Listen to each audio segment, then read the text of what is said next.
Anya, for the introduction, and thank you everyone for joining today. In my presentation, I would like to take our debate about informality and informal practices to yet another area, which is the debate about adaptation to climate change in its local impact. To speak about everyday responses of urban residents in Central Europe to heat and to drought as two climatic conditions that are expected to appear more often in this geographical area as climate change proceeds. And also I would like to debate the position of these informal practices to expert debates and understandings of adaptation to local impacts of climate change in affluent countries, affluent societies. And more specifically, I'm going to discuss simple and unsurprising practices of adapting to heat and to drought that were developed by households and individuals in 6 Czech cities and towns, and as they were described by participants in focus group discussions. And my point in this presentation is that everyday practices that I call inconspicuous adaptations to climate change are generally overlooked or considered quite unimportant in the process of societal adaptation to climate change by expert and academic discourses. And I consider this quite an unlucky coincidence, and I will try to explain why. As to the concept of informality, informal and formal, there is no relation to legality, illegality in them in this talk. And rather by informal, I mean non-expert DIY solutions as opposed to expertly designed products provided by the market. For example, in this case, pre-designed systems for water retention or polyslip interventions. A little bit about the context. I have published about this topic recently in Journal of Consumer Culture, and my talk today is based on this paper. And the context of this presentation and paper, both on which they focus, is that of Czech cities in the years 2018 and 2019. And this geographical and temporal delimitation of the context is quite important because the discussions with the residents of these cities, to which I refer in this presentation, reflected the condition that was induced by a dry period that Central Europe and Czechia has been facing since 2015. And it was characterized by or with precipitation deficit and hot weather that facilitated evaporation. And in 2018, the issue of drought mainly was quite well covered in national and local media already. And these were also two main changes in climate condition identified locally by participants in our focus groups. And they were perceived as already happening and as posing a threat for the future. So that is why I focus on them. Another important aspect of the context in which this study was performed is the climate change skepticism amongst the population in the Czech Republic.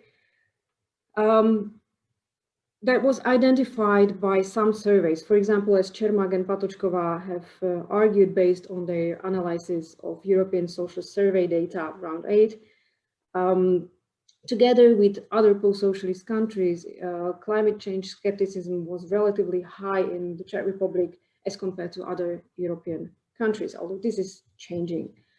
In 2018, Kraj Hansel and co-authors have also published their work in which they refer to different surveys in the Czech Republic that mapped environmental values and positions. And as to climate change, their overview of these different surveys pointed to an intriguing paradox. First, it seemed that in the Czech society, climate change or global warming were recognized as global problems, and approximately 50% of the population believed that climate change was currently underway. Moreover, 2 in 3 households engaged in saving energy and water, including out of concern for environment. Yet, when it comes to relating to climate change, less than 1/3 of respondents worried that they personally could be impacted by climate change, and most importantly, that their own behavior could help mitigate climate change. So does it seem that even those who engaged in saving resources did not relate their behavior to mitigating climate change, for example? The data that I'm going to present in a second come from a collective project that was entitled Local Response to Climate Change in the Czech Republic, and that was performed at the Institute of Sociology between 2017 and 2019. And in particular, I will quote from focus group discussions in 6 cities with altogether 60 participants, and interviews and observations in 2 cities in South Moravia that I performed. But it was a collective project, that's important to say. As to the scenario of these focus groups, all discussions follow the same scenario. The participants were, or the residents of the 6 cities were asked about their perception of extreme weather and climatic events in their locality. And together they identified those that were most common, and those that they perceived as a threat for future. And their individual and household responses to these climatic conditions were then discussed. And as I already mentioned, heat and drought were scored high in all the groups, and therefore they were debated in quite great detail. It is important to note that these debates were not framed as debating climate change.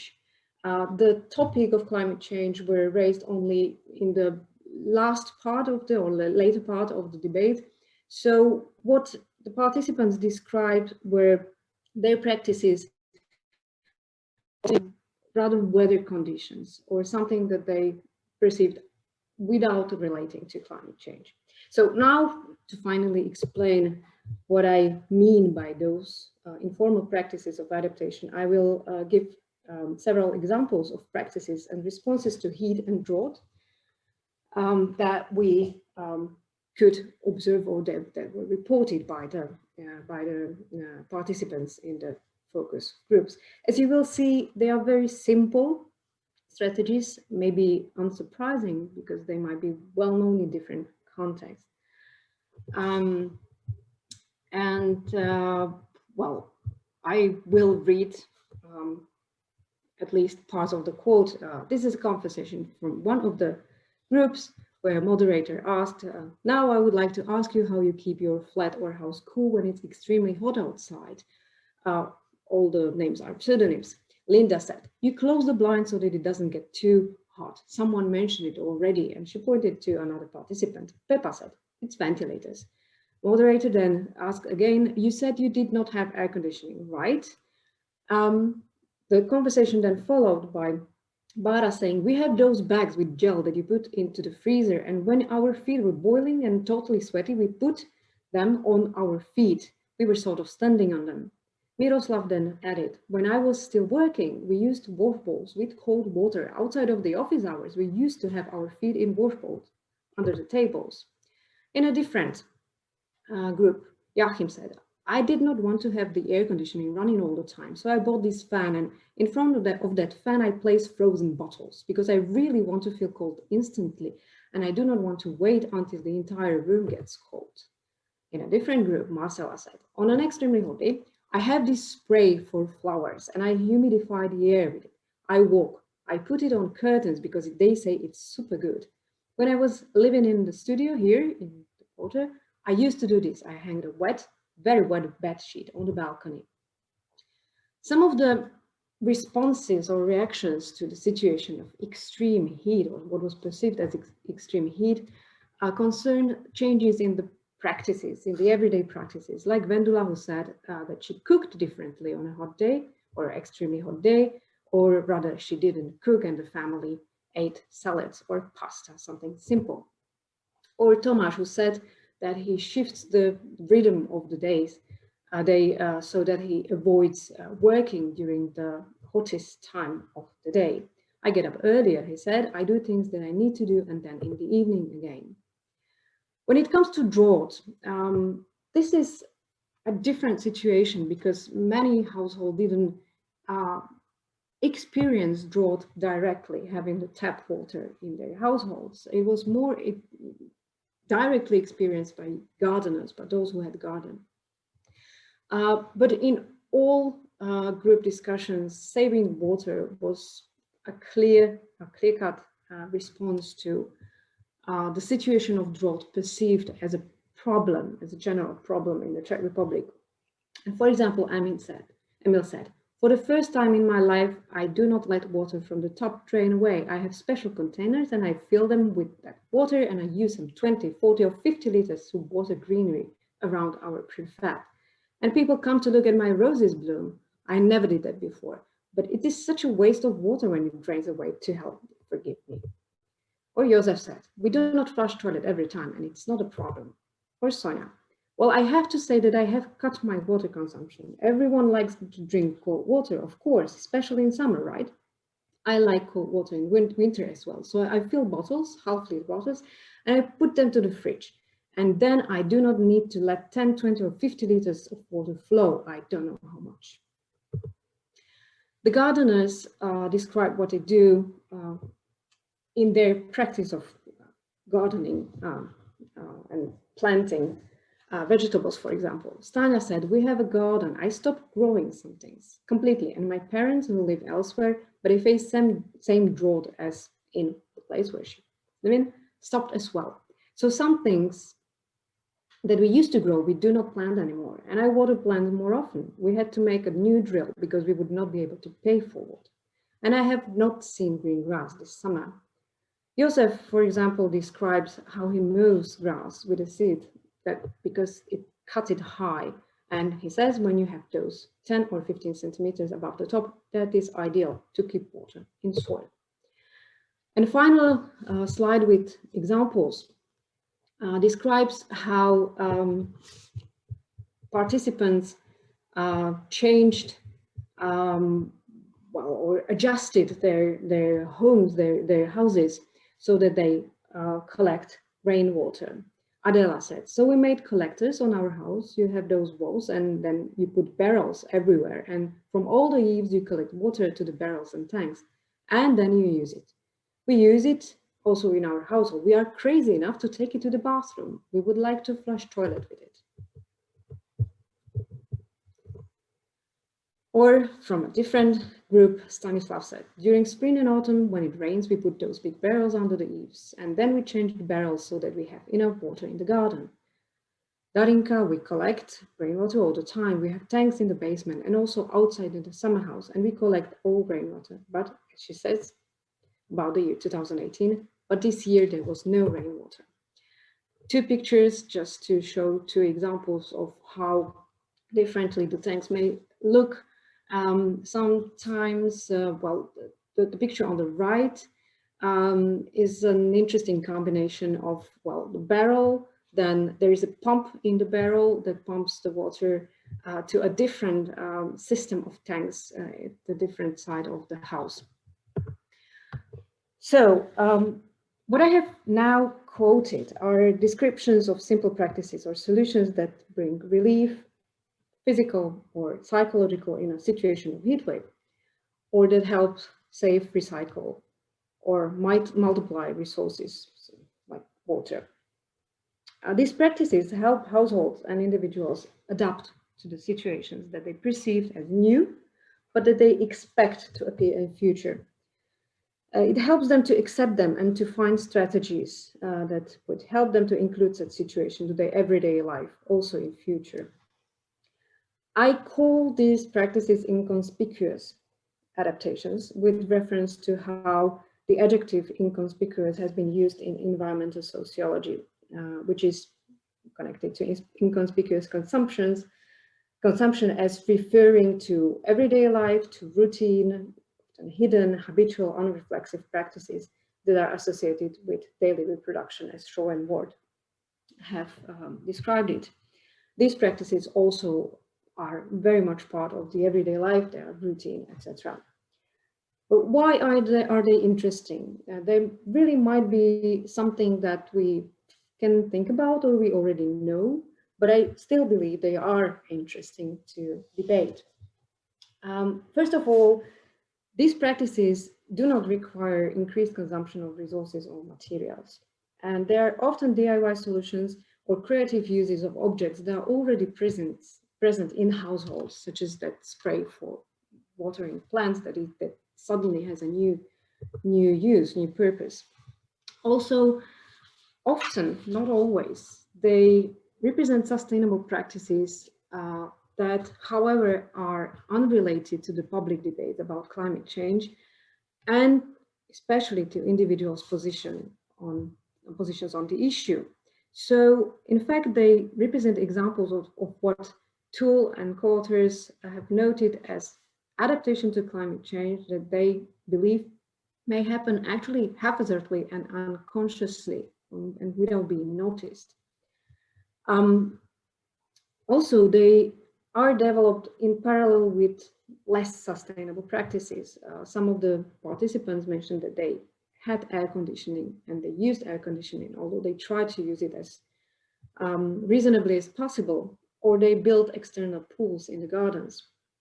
Also, they are developed in parallel together next to practices that require considerable investments, such as installation of houses, or next to expert solutions that are provided through the market, such as, for example, combining DIY solution for collecting water in the gardens or around the house with prefabricated systems for water retention that are sold through the market. And what is probably most interesting, at least for me, on this practice is that these inconspicuous adaptations are usually not understood as adaptations to climate change in expert and in academic discourses. When it comes to definitions of what adaptation to climate change is, there is a variety of definitions.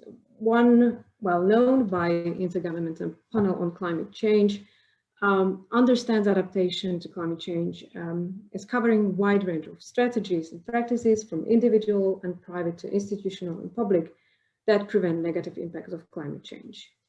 However, for example, when you start looking for definitions of adaptations, adaptation to climate change, in expert discourse, adaptation is often associated with top-down decision-making and or with searching for expert solutions, such as, for example, applying rather policy perspective or governance perspective on adaptation rather than focusing on the household level or everyday life. Like, for example, when you look at the United Nations climate change website, we can read that, I quote, adaptation can range from building flood defenses, setting up early warning systems for cyclones and switching to drought-resistant crops, to redesigning communication systems, business operations, and government policies. So this is a completely legitimate perspective, but it is a perspective that puts stress somewhere else than to the household. When it comes to the household, of course, there is plenty of academic work already in place. In high-income societies, adaptation to climate change on the level of households is often associated with technological fixes and adopting them, usually by buying them, or with designing or retrofitting one's home, which are practices that are much more demanding of resources than the practices that I just described. There's one paper very interesting by Porter and co-authors that this paper is an overview of academic works about household responses to climate change. in the United Kingdom. And the authors of this article differentiate between adaptations and what they called coping responses. As they say, I quote, household responses, according to the researches that they overviewed, have been grouped into two main types: intuitive, inexpensive, and accessible responses, which we term coping responses, and more complex, costly, and challenging anticipatory actions, which we term adaptations. Greater personal, financial, and technical investment is required in the latter. So it actually comes to a situation where practices that I have described sort of fall out of the definition of adaptation to climate change altogether. And they are sort of reduced into reactive coping responses that have no long-term perspective. And as I said, when I was starting this presentation, I consider this a little unlucky because this approach sort of overlooks how these expert adaptations or more complex adaptations actually intermingle and are combined with adaptations, and I stick to the word, inconspicuous adaptations on the level of households and in everyday life. I would say, and I argue, that those simple and those more complex adaptations, formal or expert on the one hand, and informal DIY responses to heat and drought in this case, these responses are always somehow combined and intermingle in households' everyday lives. And in one or two situations in our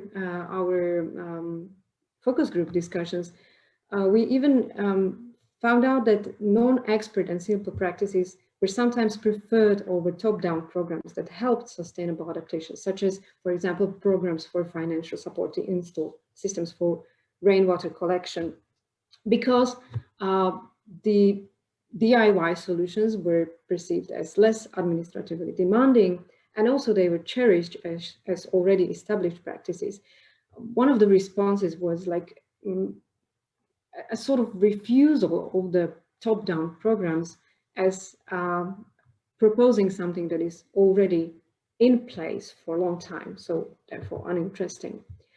And I come to my last slide. The reason why I believe that the inconspicuous adaptations should not be overlooked is also because, and that is an argument or an observation put forward by other authors, formal adaptations or policy-led interventions and new technological solutions can actually come into conflict with the actual practices, everyday practices in households. So thinking about what is already in place is important, because we need to actually harmonize both if you want to intervene into everyday life so that climate change adaptation is performed and in a sustainable way. Also, what is important is that informal adaptations may be unintentionally sustainable and thus inspiring and shouldn't be overlooked. And also there is a last point, they may also not be positive in their outcomes and may have unintended consequences, such as, for example, when we think about using grey water for watering plants, the big question arises whether this water is not polluted and whether there are not really unintended consequences that we do not want to happen.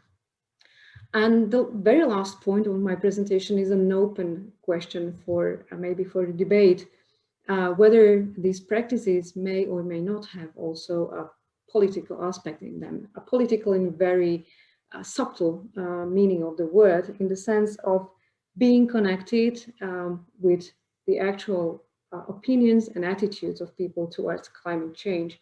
They are probably, and I claim they are, they are connected with the attitudes that are in the process of being formed. The practices are shouldn't be disconnected completely from what people think about climate change. But okay, I will leave that maybe for the debate, and I will end here, and thank you.